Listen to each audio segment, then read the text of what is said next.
बिस्मिल्लाहिर्रहमानिर्रहीम।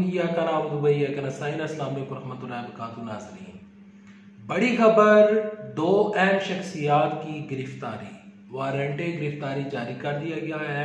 ये दो अहम शख्सियात कौन सी हैं, वो खबर जो हर कोई जानना चाहता है, इस वीडियो में आपसे डिस्कस करूंगा। लेकिन डिस्कस करने से पहले, आगे बढ़ने से पहले नीचे कमेंट सेक्शन में लिखते हैं पाकिस्तान जिंदाबाद, पाकिस्तान फौज जिंदाबाद, गुमनाम हीरो जिंदाबाद, कश्मीर बनेगा पाकिस्तान इंशाल्लाह इंशाल्लाह इंशाल्लाह।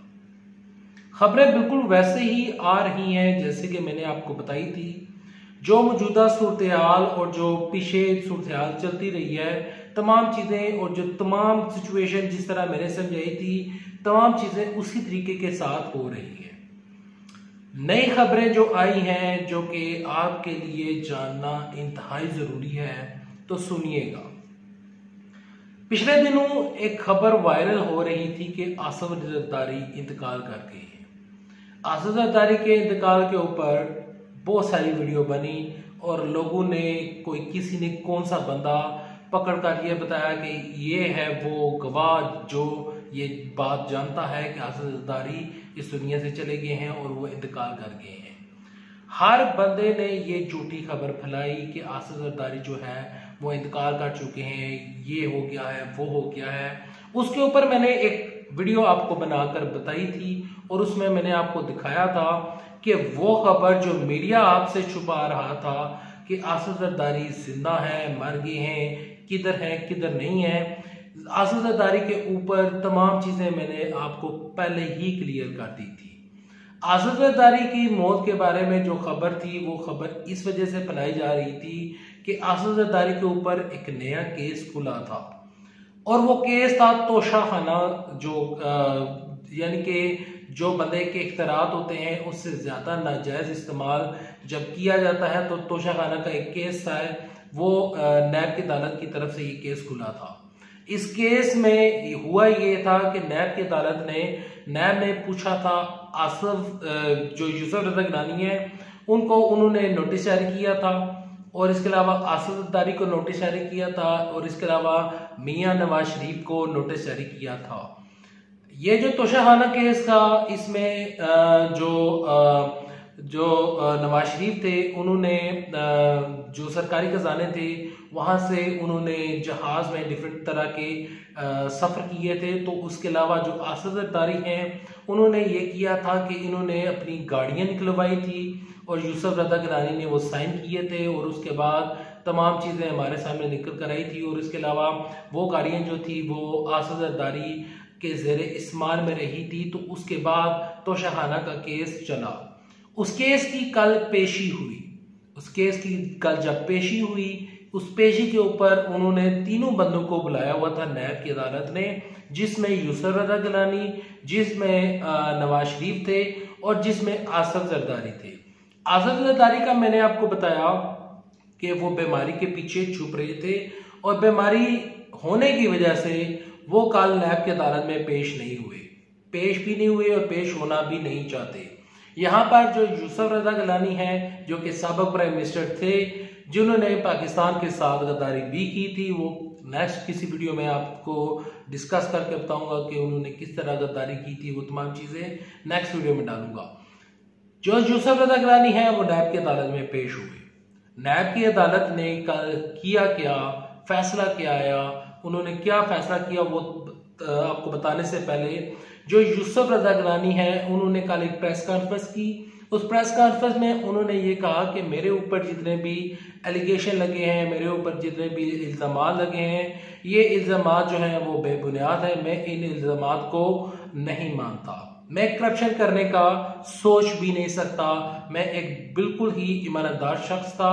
मैंने जब वज़ीर-ए-आज़म की सीट का मनसब संभाला था तो मैं उस टाइम मैंने जितने भी अपने इख्तियार थे उनका नाजायज इस्तेमाल नहीं किया। ये केस जो है वो बेबुनियाद बनाया गया है।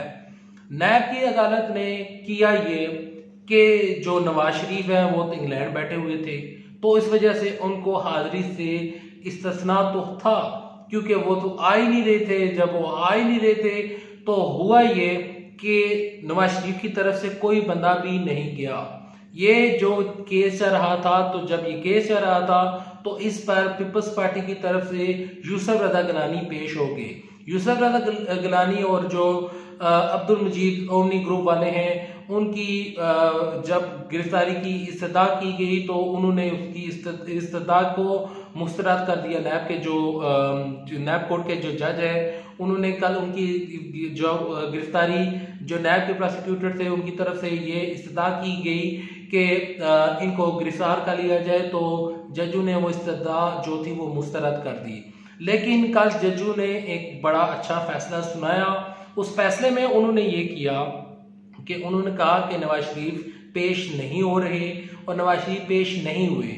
इस वजह से उन्होंने एक तो तौहीन अदालत की है, तो इसके बुनियाद के ऊपर जो आसफ जरदारी हैं उनको उन्होंने एक नोटिस जारी किया और जो नवाज शरीफ हैं उनके उन्होंने वारंट गिरफ्तारी जारी कर दिए। नवाज शरीफ को पेश ना होने की वजह से जो नैब है और जो ये तोशाखाना का केस है, इस पर नवाज शरीफ के वारंट गिरफ्तारी जारी हो गए हैं और जो अगली पेशी है उसके ऊपर नैब ने उनको तलब कर लिया है। और इसके अलावा आसफ जरदारी का क्या सीन हुआ है? आसफ जरदारी को 11 जून को नैब ने दोबारा तलब कर लिया है। नैब ने कहा है कि 11 जून में हर सूरत में पेश हों। अगर आप पेश हो जाते हैं तो बाद में आपके ऊपर केस चलेगा, प्रोसिक्यूशन होगी, केस की हेयरिंग होगी, तमाम चीज़ें डिस्कस होंगी, उसके बाद फैसला सुनाया जाएगा कि आपकी गिरफ्तारी होती है या नहीं। लेकिन जो आसफ जरदारी हैं वो इस टाइम बीमार बने हुए हैं और वो कहते हैं कि मैं बीमार हूँ, मैं अदालत में पेश नहीं हो सकता। वारंट गिरफ्तारी जारी हो चुके हैं। आसफ जरदारी के 2 अहम शख्सियात इस टाइम नैब के शिकंजे में आ चुकी हैं और जिस तरह बताया जा रहा था कि ईद के बाद टार्जन की वापसी होगी, ईद के बाद अब टार्जन की वापसी होती हुई नजर आ रही है। इस टार्जन की वापसी पर काशिफ अली अब्बासी ने और एक 2 एंकर्स थे, उन्होंने ये कहा था कि टार्जन की वापसी नहीं होगी, जो एनआरओ हो चुका है, तमाम चीज़ें क्लियर हो चुकी हैं, अब गिरफ्तारियां मुमकिन होती हुई नज़र नहीं आ रही। तो मैं उन एंकर्स को कहना चाहता हूं कि देखें, अब एक वारंट गिरफ्तारी तो जारी हो चुका है, अब जो 2 जून को नैब में एक बड़ी पेशी है यानी कि शहबाज शरीफ की, तो वहां पर शहबाज शरीफ की भी गिरफ्तारी हो सकती है। ये जो आप तासुर देने की कोशिश करते हैं कि ये केस अब बिल्कुल नहीं चल रहा और नहीं चलेगा और एनआरओ हो जाएगा, तमाम चीज़ें क्लियर हो चुकी हैं, तो तमाम चीज़ें कभी भी क्लियर नहीं, तब तक क्लियर नहीं हो सकती जब तक लूटी हुई दौलत पाकिस्तान वापस नहीं आ जाती। एक तो लूटी हुई दौलत जो थी वो एक बाहर स्विस बैंकों में और डिफरेंट तरह के बैंकों में, इसके अलावा इवन फील्ड रेफरेंस है, इसके अलावा और डिफरेंट चीज़ें हैं जो कि इन लोगों ने उठाकर बाहर लगाई और कुछ चीज़ें जो थी पाकिस्तान में ही मौजूद हैं। तमाम चीज़ों की रिकवरी होना लाजमी है। जिस तरह मैंने आपको बताया था कि जो आसफ जरदारी हैं वो मौत के पीछे, यानी कि ये जो खबरें हैं और ये जो तस्वीर वायरल की गई थी, इसका मकसद ये था कि जब नैब इनको बुलाएगी तो ये पेश नहीं होंगे, ये तस्वीरें पेश कर देंगे और जो नैब है और जो अदालत है वो तो कहेगी कि ये बंदा तो वाकई बीमार है। और आपको याद होगा कि किस तरह, तो इसी वजह से ये तस्वीर फैलाई गई थी, वो मैं काफ़ी दफ़ा डिस्कस कर चुका हूँ। आपको याद होगा कि किस तरह नवाज शरीफ ने प्लेलेट्स का बहाना बनाया। वो फिल्म अब जो है वो तकरीबन हमें फ्लॉप होती हुई नजर आ रही है कि मियाँ साहब बीमार हैं, प्लेलेट्स इतनी कम है, आज ऑपरेशन होना लाजमी है, अभी ऑपरेशन करना लाजमी है और जो मरियम नवाज शरीफ साहबा हैं उनका उधर होना लाजमी है।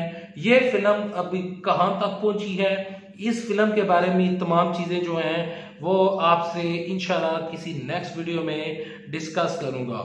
यहाँ पर कुछ कोरोना की सिचुएशन जो है वो भी डिस्कस कर लेता हूँ कि कोरोना के ऊपर जो है मुल्की इलाज जो है वो काफ़ी ज़्यादा खराबी की तरफ जा रहे हैं, क्योंकि कोरोना वायरस जो है वो थमने का नाम नहीं ले रहा। इस टाइम जो सस्पेक्टेड केसेस हैं वो तकरीबन 65,000 के करीब पहुंच चुके हैं, 64,000 प्लस हैं। तो इस वजह से जो कोरोना की भी पाकिस्तान की को इस टाइम जो है वो काफ़ी ज़्यादा पाकिस्तान इस प्रॉब्लम में है कि कोरोना को भी डील करना है और इन लोगों को भी डील करना है, नैब की अदालतों ने भी काम करना है, आप लोगों ने भी काम करना है। तो इमरान खान साहब की हुकूमत जो इमरान खान साहब को मिली है, ये मेरे ख्याल में तारीख की सबसे मुश्किल तरीन दौर है। क्योंकि मुश्किल तरीन दौर इस वजह से है कि इमरान खान साहब जो कि ईमानदार शख्स हैं, हम सोच रहे थे कि ये ईमानदार शख्स आएगा, मुल्क की बार दौड़ संभालेगा और मुल्क बेहतरी की तरफ चला जाएगा। लेकिन अल्लाह यकीनन अच्छे इंसानों को आजमाता है। हो सकता है कि अल्लाह इमरान खान साहब को आजमा रहा हो और हो सकता है कि अल्लाह हमें भी आजमा रहा हो। उम्मीद करता हूँ तमाम खबरें, तमाम चीज़ें आपको पसंद आई होगी। पसंद आने सूरत में इस वीडियो को लाइक कर दीजिएगा, चैनल सब्सक्राइब कर दीजिएगा। मैं मिलूंगा आपको नेक्स्ट वीडियो में, तब तक के लिए दे इजाजत। अल्लाह सबका विनाश और अल्लाह हाफिज़। पाकिस्तान जिंदाबाद, पाकिस्तान फौज पैदा।